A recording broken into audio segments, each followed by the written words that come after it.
Hello, my name is Steven.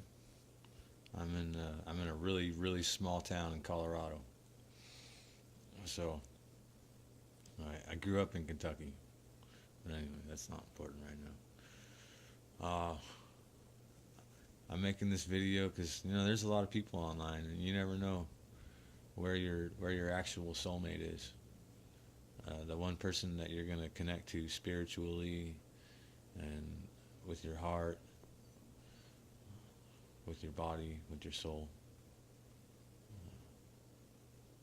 with your religion, even with your intellect and your education, the one person that you're going to connect with. I'm 35 years old, and I don't want to be 50 when I find that person. I don't want to be 40 when I find that person.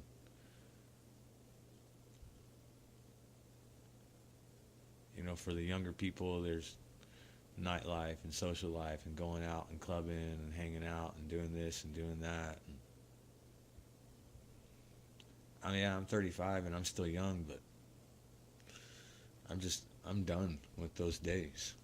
I'm done with those days. I'm done with that time in my life. I'm not trying to go out and be sociable and meet all these different people and this and that. And maybe that's why I haven't run into my soulmate yet. The person that God intended for me. Right now, it's an argument between me and God, and I yell at God almost daily. Why it is that He hasn't put the person in my life who was supposed to be in my life. You know, if that is the case, how come I lost that person, and why is it that I got to spend my life alone? You know, I don't handle being alone real well. I mean, emotionally, I don't handle not having a physical partner very well. I can be alone. It's no big deal. I just I'm a passionate and affectionate kind of a guy, and I have a big heart and an incredibly touching spirit. And I don't know where that person is. I thought I met her, and maybe I did, and I'm just not allowed to have her right now. Maybe I met her, and we're just not supposed to be together. We just connect spiritually, anyways. Whatever the case may be, my family walked out on me. See, I had a fire at my house, and it burnt down my house, so that I wasn't able to live in it. And that was about 3 months ago, 2 months ago.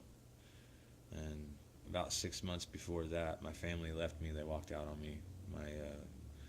My ex took my daughters and left. I instigated that situation. There was it was an occurrence uh, with addiction and just lies and cheating and manipulating the children to act in such ways as to against the other parent and this and that. It was a pretty bad situation, and my kid's mom and I are civil and we get along now, um, and I'm glad that we can both be happy and away from each other, and that works for us. But ultimately, she's not the person that God wanted me to be with. And well, after the fire, I got requested to go and drive one of my friends down to South Carolina so she could visit her family. And we hooked up on that trip, and we got together, and we had more of a spiritual connection than I've had with anybody ever. Uh, and like I said, I have a pretty strong spiritual presence. And so when I meet somebody with that strong spiritual presence also, and that I can feel them physically, when I hold up my hand to theirs, and I can feel their spiritual presence physically. I've never interacted or been with anybody intimately that I shared that with until I was asked to go to South Carolina. It was with this girl that I've known for 11 years, and I've always admired her. I thought she was beautiful, uh, and just respected her and had her as part of my life as a in a friendship kind of a way. And I never dreamed that I would be able to spend the time with her that I'd spent with her. Just completely, just totally, totally gorgeous. And maybe that's where I went wrong, was just being with a totally, totally gorgeous, gorgeous female.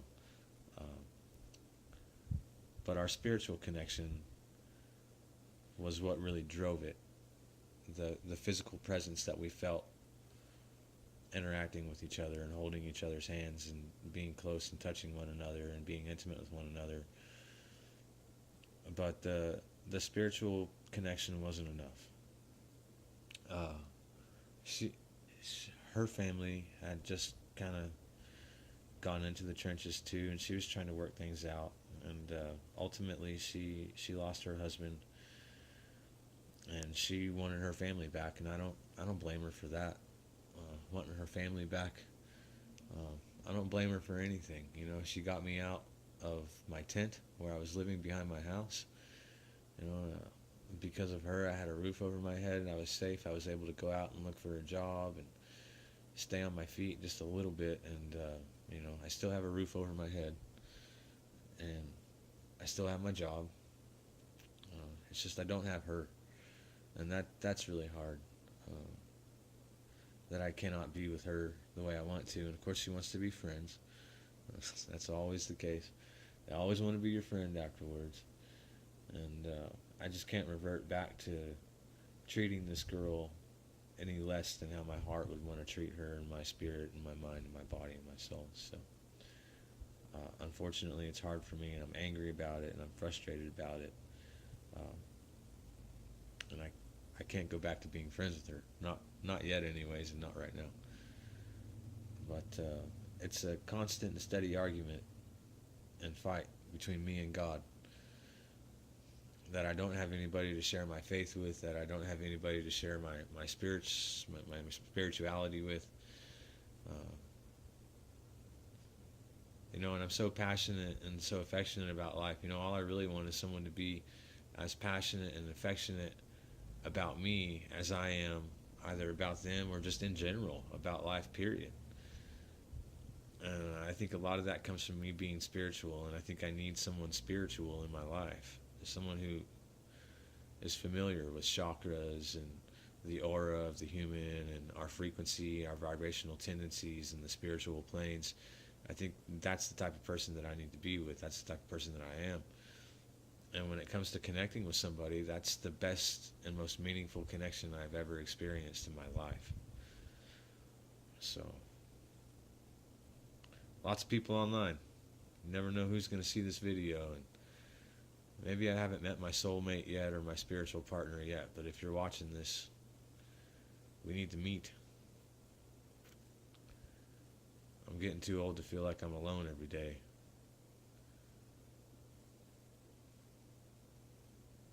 I ain't trying to be alone every day. So, I'm 35. I have 2 daughters. They're 13 and 9. They live with their mom until I can get on my feet, and then they'll be, you know, with me every other weekend, or I'll have one and mom will have the other, or however we make the arrangement. I live in Colorado, so if you smoke pot, that's cool. I totally smoke pot. I'm getting ready to roll a joint right now, and I call my joints Sally's, and all my friends are stupid about the fact that I call my friends Sally's. Some of my friends call me Sal. Some of my friends call me Sally. Most of my friends call me Miller because my best friend's name is Steven also, and when we're together, you got to call one of us Steven and one of us something else. So people call me Miller. It's my last name. You can find me on Facebook. I'm under Big Fat Miller. Big Fat, one word, Bigphat, Miller, Miller.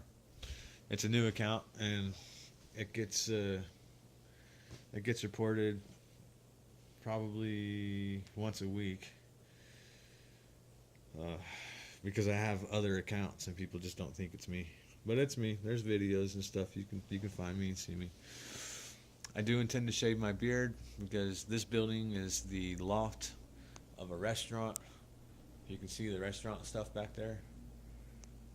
I'm a line cook, and so my my line cooking, I gotta shave up. So maybe in the next video or two I send out, I'll be shaved up. But for now, this is me. This is why I'm here. I'm tired of being alone. Maybe I can find my spiritual partner somewhere.